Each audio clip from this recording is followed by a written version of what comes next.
साधना साध्य में व्यक्ति जो है अपना प्रयास करता है, सो अभ्यास सो प्रयास के द्वारा बड़ी मुश्किल से हासिल करता है। स्वयं के प्रयास द्वारा परमात्मा की कृपा प्राप्त करना कई जन्म भी लग सकते हैं और उसमें कर्तृत्व अभिमान होता है।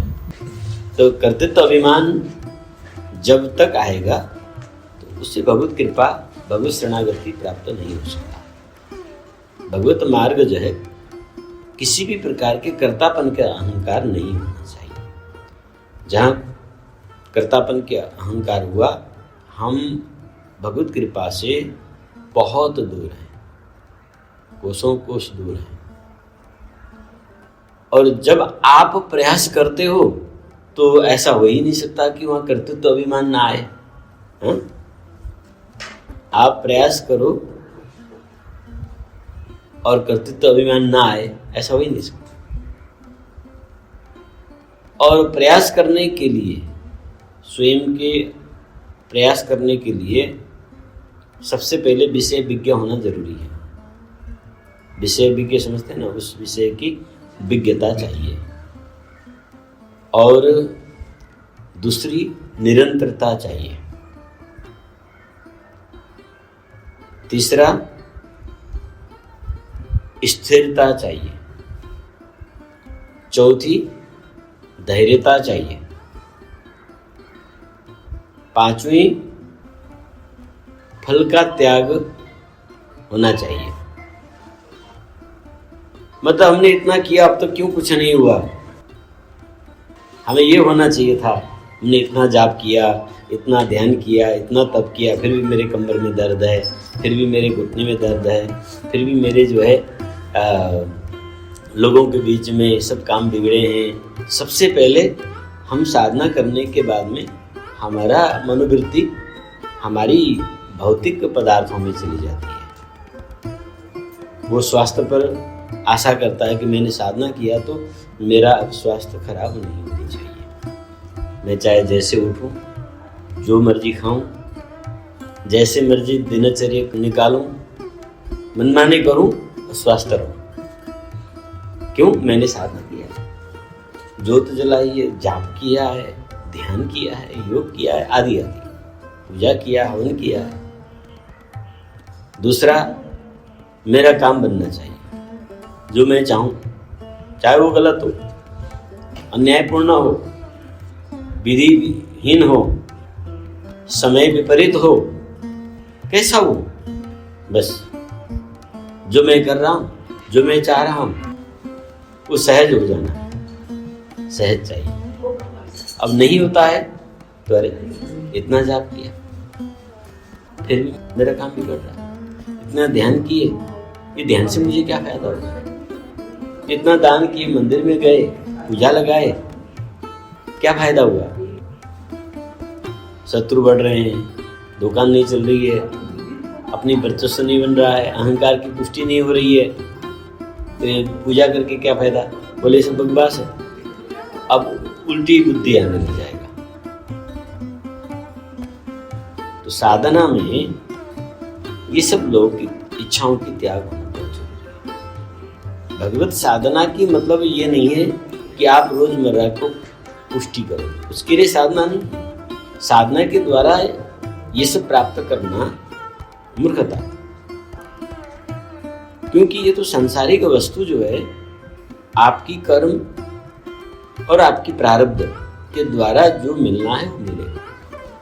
जो प्राप्त है, प्राप्त में संतुष्ट रहना है, अप्राप्त की चाहना नहीं करना है। ज्ञान की फल, सत्संग की फल, साधना की फल, ईश्वर आराधना की फल, अभाव में भी पूर्णता की महसूस करना है। पर हम ये नहीं सोचते कि नहीं, सुख बाहरी पदार्थ में है। और साधना में हम धैर्यता नहीं रखते हैं, थोड़े दिन करेंगे उसके बाद उगता जाते हैं, और निरंतर नहीं करते हैं। एक दिन करेंगे, 2 दिन करेंगे, 3 दिन करेंगे, थोड़ा जोश जांगर चला, थोड़ा सा मन मोटिवेट हुआ, बैठ गए, करने लग गए, कभी तो 2 घंटे 3 घंटे भी बड़ा मन लगा लेगा, और कभी जो है हाथ ही नहीं लगेगा। इस प्रकार से भी वो साध्य नहीं हो सकता।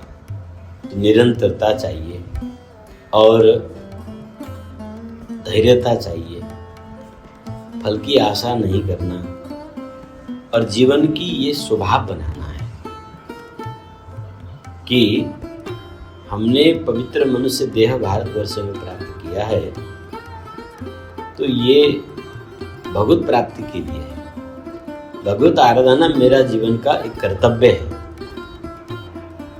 जिस प्रकार से भोजन करना ये शरीर का प्राकृत धर्म है, अनिवार्य है,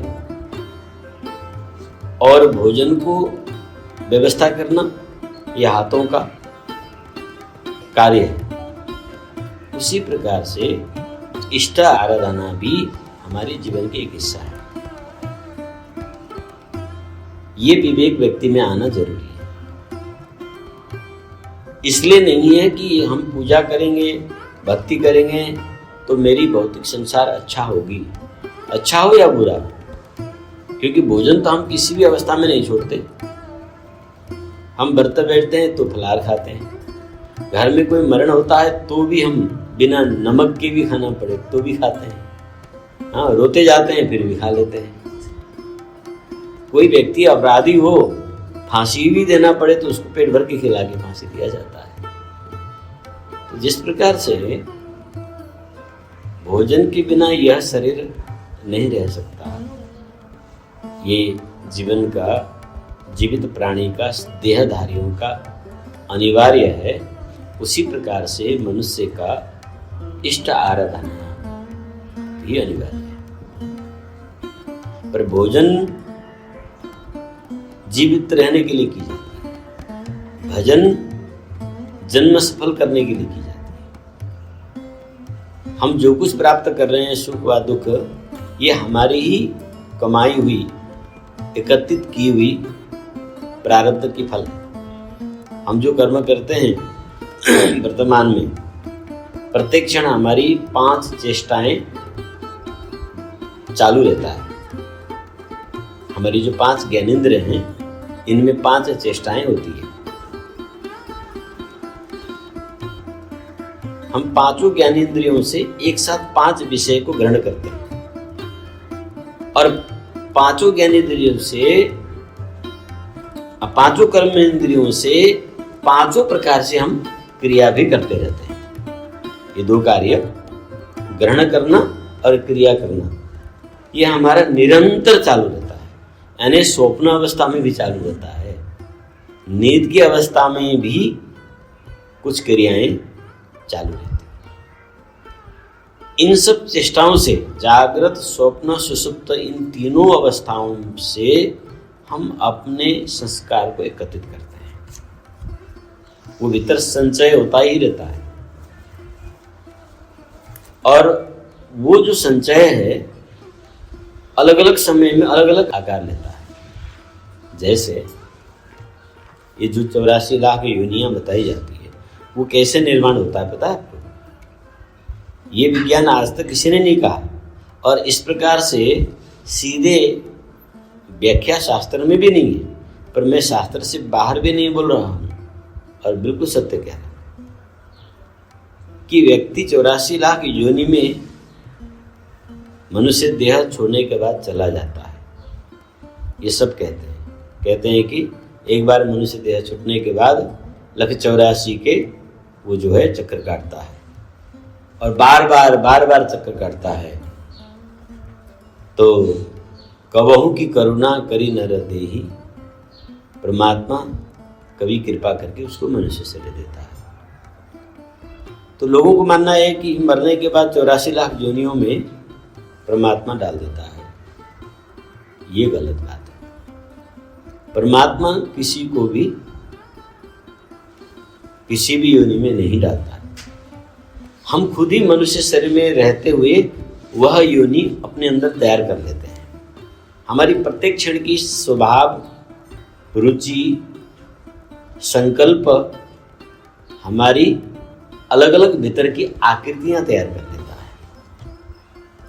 जैसे भोजन में जो व्यक्ति अकेला खाता है, छुपा के खाता है, भोजन करने के समय उसको क्रोध आता है और अभिमान और क्रोध के मारे हर समय कुत्ते की तरह भौंकता रहता है, ये स्वभाव कुत्ते का है।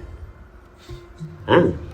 अब इस प्रकार के आदत जिसके अंदर में है वह अपना कुत्ता की निर्माण भीतर कर चुका है, उसके अंदर संस्कार में कुत्ते की योनि बन चुकी है आखिर। इसी प्रकार से जो व्यक्ति गंदगी में रहता है, न शरीर से शुद्ध रहता है, न इंद्रियों से शुद्ध रहता है, न मन से शुद्ध रहता है, वो गंदगी भरा है। अब उसके अंदर में सुअर की आकृति तैयार हो गई है, तो मरने के बाद वो पहले हमारे भीतर चित्त में श्वान आकार बन चुका है, सुअर की आकार बन चुका है, बस बाद में तो फल भोगना है, वो हमने तैयार कर लिए। जो व्यक्ति दूसरों को पीड़ा देता है, जहर उगलता रहता है, उसने सर्प की आकृति अपने अंदर बना चुका है। जो व्यक्ति दूसरे की कमी को उतरता रहता है, कमियों को देखता है और जड़ काटने में लगा है, वो चूहा की जीवन अपने अंदर मूसक योनि तैयार कर लिया उसने। ये सारी हमारी प्रत्येक क्षण की जो संकल्प, विचार, रुचि हमारे चित्त में आकार बना लेता है और 84 हम खुद ही निर्माण करते हैं। इसीलिए हमारे वैदिक विज्ञान, वेद भगवान कहते हैं कि तन में मनः शिव संकल्प मस्तु। हे मनुष्य, तुम हर समय कल्याणकारी भावना से युक्त बनो, कल्याण की कामना रखो, कल्याण की सोच बनाओ, प्रार्थना भी यही कामना के लिए करो। यही ईश्वर, मेरा मन कभी विषयों में न भटके, उसके लिए न तड़पे। तन में मनः शिव संकल्प मस्तु। इतना ही नहीं, वेद कहते हैं, अरे मनुष्य, यद जाग्रतो दूर मुदयति दैवम तथैवैति दूरंगमन ज्योतिखान ज्योतिरेकन तन्मे मनः शिव संकल्प मस्तु। जागृत अवस्था में ही नहीं, तुम जागृत अवस्था में इतना होशियार रहो कि मन में तुम्हारी गलत भावना उठने न पावे, ताकि सुसुप्त यानी सोए हुए अवस्था में भी वो भीतर न पनपे। अगर हम जागृत अवस्था में क्रोध करके सोते हैं तो नींद में भी क्रोध ही बना रहता है। आप देखना, जिस दिन आप किसी से लड़के, खास करके घर के भीतर में भाई भाई या पति पत्नी के बीच में या बाप बेटे के बीच में लड़ाई होती है जब, या मालिक और सेवक के बीच में लड़ाई होती है और उस क्रोध में भरकर व्यक्ति उस समय जब सोता है तो शरीर थका थका सा, उसकी उठते समय आंखों में कचड़े भर जाते हैं, चेहरा का ओज उड़ जाता है और सवेरे उठने की उसकी हिम्मत नहीं। जब उठता है तो भी वो एक खुश्क अवस्था को अनुभव करता है। कभी ऐसा फील हुआ है? अभी हम कह रहे हैं तो चिंतन करके देख लो पीछे के समय, जब कभी भी किसी से जोरदार नाराज होकर आप सोए, जिस दिन लड़ाई हुई उस दिन सोने के बाद की स्थिति, जगने के बाद की स्थिति को आप कभी कल्पना करके देखें, क्या थकान और ये सब, क्योंकि नींद में भी वो क्रोध काम करता है। इसलिए वेद कहते हैं, यद जागृत दूर मुदयति दैवम तदसुप्तस्य तथैवैति दूरंगमन ज्योतिखान ज्योतिरेकन तन्मे मनः शिव संकल्पमस्तु। हे मनुष्य, जागृत अवस्था में तुम अपने मन को स्वस्थ रखो, शुद्ध संकल्प से युक्त बनाओ, उससे दूषित होने मत दो, तब तुम्हारी नींद की अवस्था में भी तुम्हारा मन शुभ संकल्प वाला बनेगा और स्वप्न में भी शुभ संकल्प। नहीं तो स्वप्न में भी व्यक्ति लड़ाई करते हुए, भागते हुए, रोते हुए विपत्ति का सपना देखता है। ये क्या है कि ये हमारी जागृत अवस्था की संकल्प है। स्वप्न में भी मन को खराब होने नहीं देना है, तो ये जागृत में ही हमें सावधान रहना है। खाते हुए, पीते हुए, दौड़ते हुए, दूर जाते हुए, लौट के आते हुए, कार्य करते हुए, किसी भी अवस्था में, किसी से बोलते हुए, हर अवस्था में तुम मन को निरीक्षण करो। मन में किसी प्रकार की द्वेष, राग, ईर्ष्या, लोभ की कामना न हो। तन्मे मना, केवल कल्याणकारी भावना से, तभी हम इस जन्म को सार्थक बना सकते हैं। तभी हम अपने 84 कर्म को मिटा सकते हैं। नहीं तो हम 84 क्या 84 लाख करोड़ बना रहे हैं। चल रहा है द्वंद्व भीतर, सेकंड सेकंड में ज्वाला उठती है। एक सेकंड में हजारों संकल्प हम कर बैठते हैं। तो इस फंदा से कैसे निकलेंगे? तो इसीलिए जो साधना करना भी चाहिए, पर वर्तमान समय में हम अपने मन को शुद्ध रखकर साधन चतुष्टय के युक्त होकर ईश्वर प्राप्त नहीं कर सकते। साधन चतुष्टय कहते हैं सम, दम, विरति, विवेक। सम कहते हैं मन को नियंत्रण को, दम कहते हैं इंद्रियों को नियंत्रण को, विरति कहते हैं त्याग को, और विवेक कहते हैं सार असार, सत्य असत्य वस्तुओं को निर्णय करने की क्षमता, सही और गलत के निर्णय करने की क्षमता, सत्य और नित्य और अनित्य वस्तु में निर्णय करने की क्षमता, उसको विवेक कहते हैं। ये साधन चतुष्टय हो और वो निरंतर कई जन्म प्रयास करे, तभी वो अपनी जन्म सार्थक कर सकता है। ये तो ज्ञान का मार्ग। योग के मार्ग से चलना है तो फिर यम, नियम, आसन, प्राणायाम, प्रत्याहार, ध्यान, धारणा, समाधि 8 अंग चाहिए। वह यह 8 अंग के पहले ही 10 अनुशासन है। यम नियम में 10 अनुशासन है। सत्य, अहिंसा, अस्तेय, इंद्रिय निग्रह, शौच, संतोष, तप, स्वाध्याय, ये सब जो हैं 10 प्रकार के नियम। इसमें 80 प्रकार के क्रोध को भेद है, 80 प्रकार के लोभ के भेद हैं, 80 प्रकार के हिंसा के भेद हैं। किसी को तीक्ष्ण धार से युक्त तलवार से उसको धड़ अलग करके वध करना ही हिंसा नहीं है। गोपियां तो यहाँ तक कहती है कि नयनम किम वद, किसी को नयन कटाक्ष से घायल करना, उसको विदित करना, उसको जो है विदीर्ण करना, ये हिंसा नहीं है। भगवान से बड़ी जोर से फटकारती है, हाँ? नयनम किम वद। तो मन से किसी को, वाणी से किसी को, आप सामने से चल रहे हो तो भी आपका हिंसा हो सकता है। आपकी शरीर के हाव भाव से भी हिंसा होती है। जैसे कि सामने व्यक्ति बैठा है, उसको पीठ दिखा के उससे सनक के चलना, ये भी 80 भेद है। स्थूल तो है ही, मन से, वचन से, कर्म से, ये 3 स्थूल हैं। इसके जब पाठ जाते हैं 80 भेद। इसी प्रकार तो इस प्रकार से सत्य, अहिंसा, अस्तेय, ब्रह्मचर्य, 8 प्रकार के ब्रह्मचर्य हैं। इन सब चीजों की जब पूर्ण पालन होगा तब आसन होगा। जब आसन होगा तब प्राणायाम होगा। जब प्राणायाम होगा तब मन निरोध होगा, यानी प्रत्याहार होगा। मन में जितने भी कचरा उठेंगे उसको आप निकाल पाओगे। और जब मन की कचरा निकालने की सामर्थ्य आएगा तब धारणा होगा। जब धारणा परिपक्व होगी तो ध्यान होगा, साक्षात्कार होगी। ध्यान होगी तो समाधि यानी भगवत साक्षात्कार होगी। तो ये भी आज के समय में संभव नहीं, कल्पना ही नहीं कर सकते इसमें। न साधन चतुष्टय का आप कल्पना कर सकते हो, न अष्टांग योग का। अब आइए भक्ति में। भक्ति ज्ञान कर्म दोनों से युक्त होती है। भक्ति का मतलब हाँ मैं मानता हूँ भगवान को, ऐसा कहकर मनमानी करना ये भक्ति नहीं है। भक्ति में सबसे पहले निर्मलता चाहिए। आपकी मन बिल्कुल निर्मल, पत्थर में भी आपको भगवान दिखाई दे।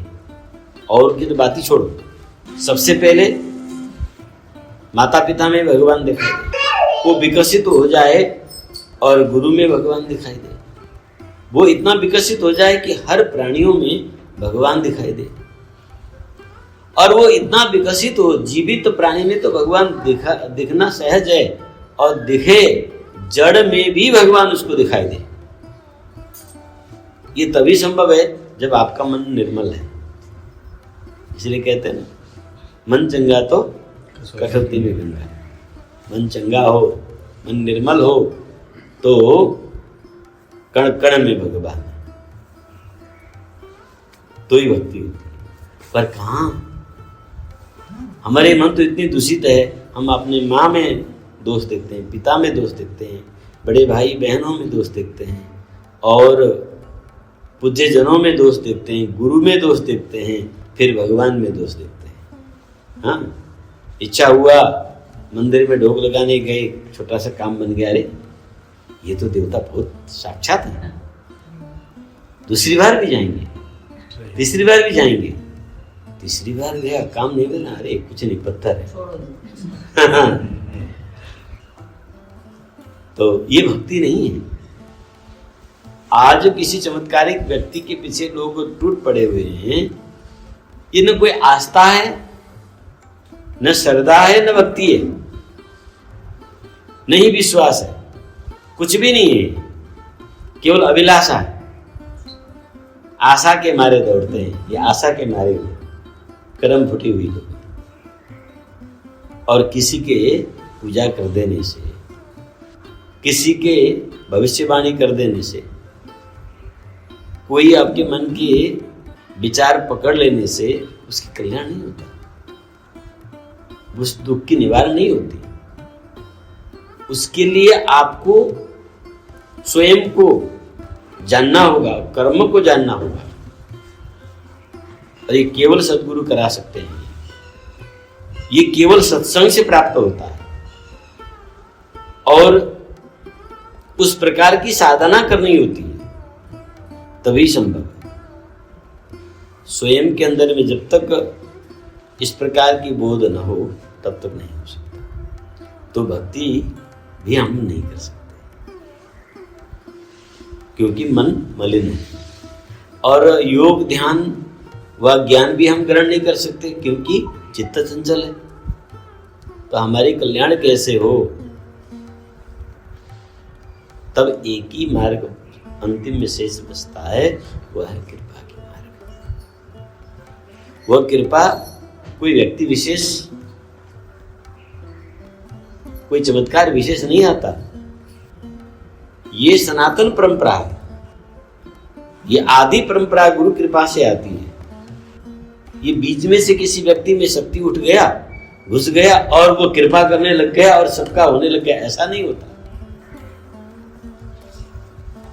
क्योंकि ये जैसे शरीर पिता का परंपरा का अविच्छिन्न हिस्सा है, समझ रहे हैं कि नहीं? ये शरीर पिता की परंपरा की अविच्छिन्न है कि नहीं? हाँ? क्या कभी कोई बिना बाप पैदा हुआ है? नहीं। संभव है? तो पिता की परंपरा हमारा अविच्छिन्न है कि नहीं? अविच्छिन्न मतलब कभी टूटा नहीं, तभी ना आज हम हैं। उसी प्रकार से ज्ञान भी अविच्छिन्न है। ये जिस प्रकार से शरीर पिता की परंपरा से, पिता पुत्र की परंपरा से प्राप्त होती है, उसी प्रकार से ज्ञान गुरु शिष्य की परंपरा से प्राप्त होता है। अब ज्ञान दाता गुरु में वो ज्ञान किस में जाके फलीभूत होता है, ये अलग बात है। क्योंकि बाप कमजोर है तो पुत्र भी कमजोर पैदा हो, ऐसा नहीं होता। बाप मूर्ख हो तो पुत्र भी मूर्ख हो, ऐसा नहीं होता। क्योंकि किसी दिन तो उसका पिता वीर था, ज्ञानी था, महान था। वो डीएनए तो वही है, वो परिवर्तन नहीं होती। जैसे बीज उपयुक्त खाद से युक्त भूमि में जब गिरता है तो मौला जाता है, वो फस्टाता है वो विशाल वृक्ष के रूप बन जाता है, और ऊसर भूमि में, बंजर भूमि में वो बीज होता है तो वो ज्यादा अनाज नहीं दे सकता। पर परंपरा नहीं टूटती। चाहे पत्थर में उग जाए और धान में एक ही दाने लग जाए और वो दाना कभी खादयुक्त उपयुक्त भूमि में गिर जाए तो वो 1000 दाना हो जाता है। तो बाप मूर्ख हो, अज्ञानी हो तो पुत्र भी मूर्ख अज्ञानी नहीं होता। उनके गुरु में वह शक्ति नहीं दिखाई दी तो चेला में नहीं दिखाई दी, ऐसा नहीं है। समय आने पर वो किसी भी चेला में योग्य पात्र में प्रकट हो जाता है, पर वो परंपरा से आता रहता है। इस प्रकार से परंपरागत जो श्रोत्रिय ब्रह्मनिष्ठ होते हैं, श्रोत्रिय का मतलब अभिछिन्न परंपरा से आए हुए, ब्रह्मनिष्ठ का मतलब भगवान में अनन्य निष्ठा रखने वाला। ऐसे संत जब हम पर कृपा करते हैं तो वह भक्ति हमें प्राप्त होती है, उसे कहते हैं कृपा साध्य। उसी को आशीर्वाद कहा जाता है, उसी को कृपा कहा जाता है, उसी को शक्तिपात कहा जाता है। जब भगवत कृपा शक्तिपात होती है, दीक्षा होती है, दीयते ज्ञानम क्षीयते पापम इति दीक्षा। दीक्षा का मतलब होता है कि गुरु हमें ज्ञान देते हैं, उस ज्ञान से हमारी पाप क्षण होता है, नष्ट होता है। कैसे? कि जैसे रात्रि में मूली मत खाइए, उड़द की दाल मत खाइए, दही मत खाइए, इससे बात कुपित होगी, गुरु ने बता दिया। आपने मान लिया नहीं खाया तो आपकी जोड़ की दर्द कम हो गई, शरीर की ऐंठन कम हो गई, पीड़ा कम हो गई।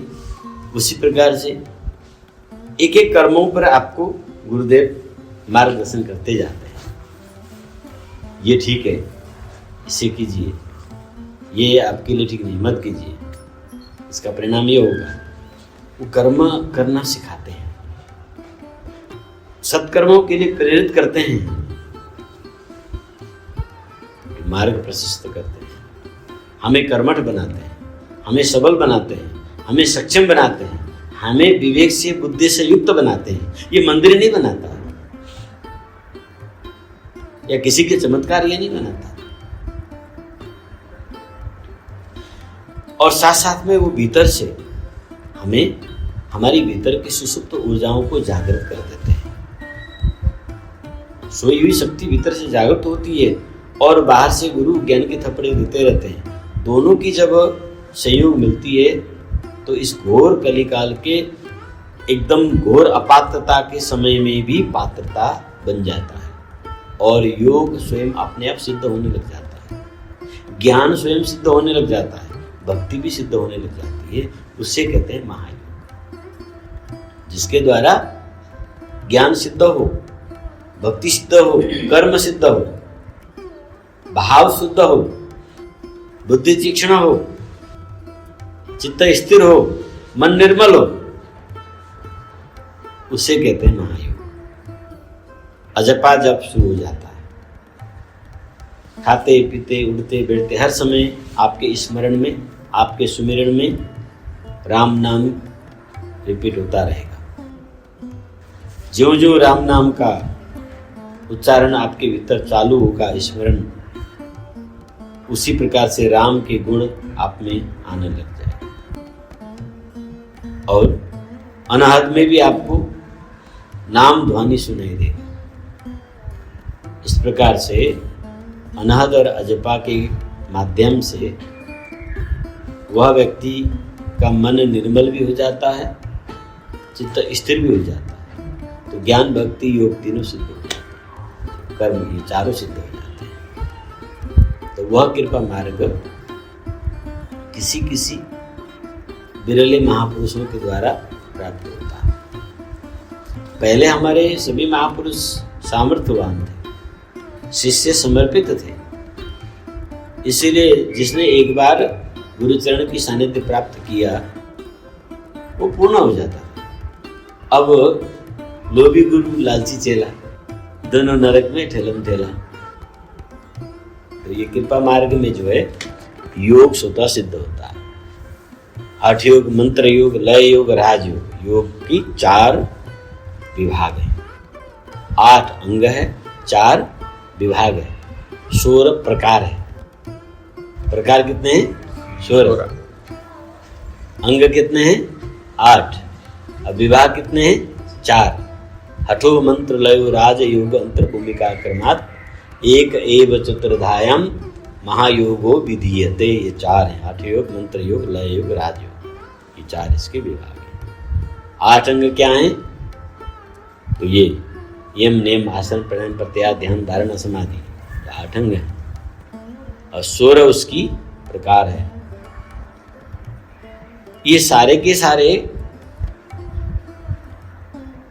सिद्ध मार्ग में जब गुरु की कृपा होती है तो उस साधक में स्वतः सिद्ध होने लगता है। जैसे हठ योग में सर्वश्रेष्ठ मुद्रा है खेचरी मुद्रा, प्रसंग था खेचरी का नहीं, तो हठ योग में सर्वश्रेष्ठ मुद्रा क्या है? खेचरी मुद्रा। अब हठ योग के माध्यम से खेचरी मुद्रा लगाना कितना कठिन है सुन लो। सबसे पहले जीव को जैसे गाय को धोते हैं ऐसे सुबह सुबह उठ के 1 घंटे तक खींचना पड़ता है, हाथ में मक्खन लगा लगा के धोना है, मक्खन लगा के, हाँ, उसको खींचना है। दूसरा, उसको एक कपड़े से पकड़ना जोर से और दायां बायां रगड़ना है इस दांत पे नीचे की भाग पूरा छिल जाए। अच्छा, जीभ के, हाँ, जीभ के नीचे की भाग जो है नीचे के दांत से कट जाए, छिल जाए, उसको कहते हैं चालन, दोहन चालन। इतने से भी नहीं होगा, वो नीचे की तंतु बहुत कड़क होती है, उसको एक एक सूत काटना पड़ता है नीचे, उसको कहते हैं छेदन। इस प्रकार से 3 साल तक वो लगातार अभ्यास करे और वो अभ्यास काल में फिर त्रिकटु, काली मिर्च, पीपल, सौंठ तीनों मिला के उसको नीचे रगड़ना है।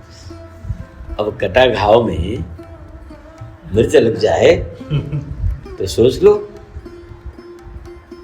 नीचे से उससे रगड़ना है, नहीं तो जल्दी जुड़ जाता है। ऐसे लगातार व्यक्ति 3 साल तक करे, अब बार जीभ को उलट के ऊपर ले जाता रहे भीतर से,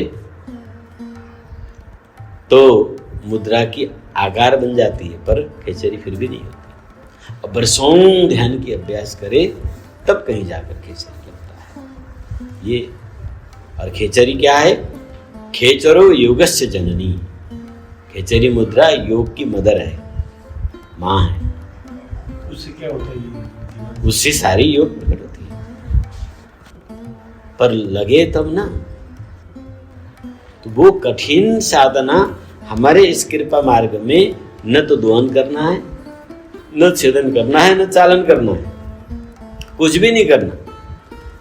गुरु कृपा से ऑटोमेटिक लग जाता है। सोए से भी सुबह उठता है तो जीभ यहाँ पहुंच जाती है, या साधना में बैठता है तो स्वतः भीतर चला जाता है। तो ऐसे ऐसे दिव्य मुद्राएं, चांचरी, खेचरी, भूचरी, अगुचरी, उन्मनी, हाँ, ये 5 सिद्ध मुद्राएं सिद्ध हो जाता है। अन्य की तो बात ही नहीं। सभी प्रकार के आसन प्राणायाम साधक को करना नहीं होता, आपको कोई आसन करना नहीं पड़ेगा, पता कैसे पड़ता है? हो जाएगा। ये सब अदृश्य मुद्राएं हैं, सिद्ध मुद्राएं। ये कोई सिद्ध पुरुष ही इसको सिद्ध कराते हैं, व्यक्ति की प्रयास से नहीं होता। इसकी समय सीमा नहीं होती है। जैसे आकाश में बिजली चमकते समय कितनी समय, वो चमक की समय कितना हो सकता है, उतने समय बहुत है। बस तार जुड़ जाए आपके गुरुदेव से, तार जुड़ जाए, खत्म। फिर कोई साधन आपको थोड़ी करनी है, साधन तो उससे करना है जिसको न गुरु शरणागति मिली है न भगवत शरणागति। वो कल्पना थोड़ी होना है, वो तो प्रत्यक्ष होगा ना सामने। आप साधना में बैठोगे, जब हम शक्तिपात करेंगे तो फिर आप अपने कंट्रोल में नहीं रहोगे, फिर उस शक्ति के अधीन में चले जाओगे। आप चाहकर भी अपने शरीर को वहां नियंत्रण नहीं कर सकते।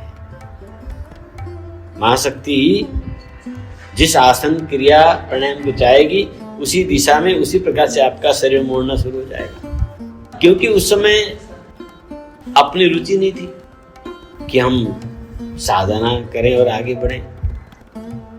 तो गुरु जी बैठे कृपा करेंगे और बैठे बैठे आज तक तो कृपा के प्रोसेस चली है। आज तक निकली हमारी गाड़ी कृपा के भरोसे ही चलती। तो ये इसे है महायोग कहते हैं।